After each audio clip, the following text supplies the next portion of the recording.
I love Symmetry.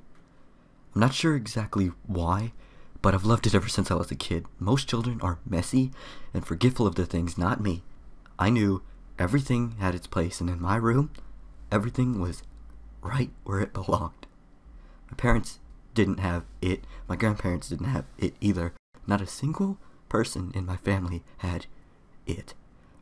So I've started referring to it as it because I truly believe it's a thing inside me. A stowaway that shouldn't be there but lives inside me. It's a need, a desire, a longing to be perfect. Perfect on both sides. As an adult, I'm at the point where I can't live my life normally. I can't keep a job. Women don't stay with me because they can't handle it. Honestly, I don't even care when they leave. They're messy and make things difficult. They roll over to my side of the bed. Instead of staying on their own, they leave dishes on one side of the sink, but not the other. I can't work anymore, so when they leave for the day, I have to stay home and fix everything. It's a relief when they leave for good. That feeling never lasts, though. Eventually, it comes back and finds something else that needs fixing. You may be asking, why would I even seek out relationships to begin with if I can't stand them? Well, it's hard for me to sleep in the middle of the bed without moving. Other than the relationship problem, my life is pretty much in order. I say pretty much because there's one last issue that must be dealt with. You see, I have what's called heterochromia iridium, or two different colored irises. My right eye was cornflower blue, my left pale green.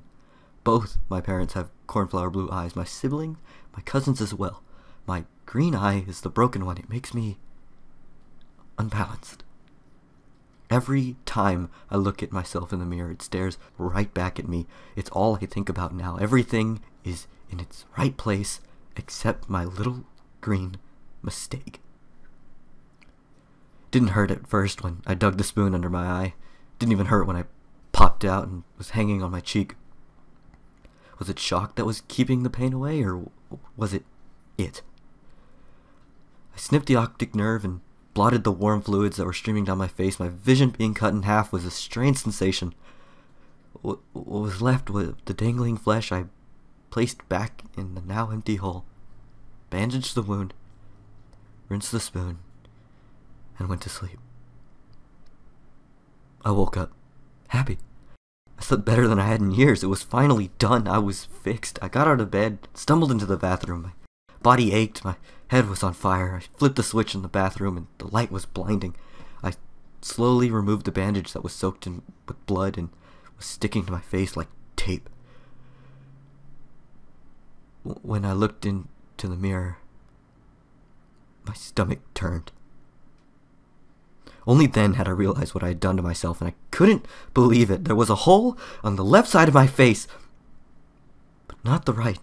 I was unbalanced. Again, it was much harder digging out the second eye. My hands were shaky, and when I dug the spoon in, I missed several times, puncturing my pupil 3 times before I got it in the right place. Once the eye popped out, I reached for the scissors to finish the job. The blood from the previous night had dried on the blade, so the scissors didn't cut very well. You know when you're a kid in elementary school and your teacher made you cut construction paper for art projects? Did you ever try to cut too many pieces at once? The scissors wouldn't take it. The blades would kind of fold over each other and the paper would get pinned in between them. That's what happened with my eye. The optic nerve was pinned between the two blades. It was stuck, and I tried desperately and frantically to make it unstuck. I slipped on the blood, started falling to the floor. Reflexes kicked in. I let go of my eye to break my fall with my hand. The weight of the scissors stuck on my hanging eye was unbearable. I knew I couldn't stand it long enough to make it to the kitchen to get a knife, so I pulled it straight out of my head. I felt the flesh tear from inside my skull. I felt it rip and spew liquids everywhere. I knew I was crying, but there was no telling the tears from the blood or the ocular fluid. When I heard the wet slap of bloody flesh against the tile floor, I knew I was done. I knew it was done. I could live my life without having to see people's awful, messy, uneven lives. The relief washed over me, and I knew it would last this time. I had never felt this way before. Never had this much hope. I laid on my bathroom, on that cold, wet, sticky tile. I smiled for the first time.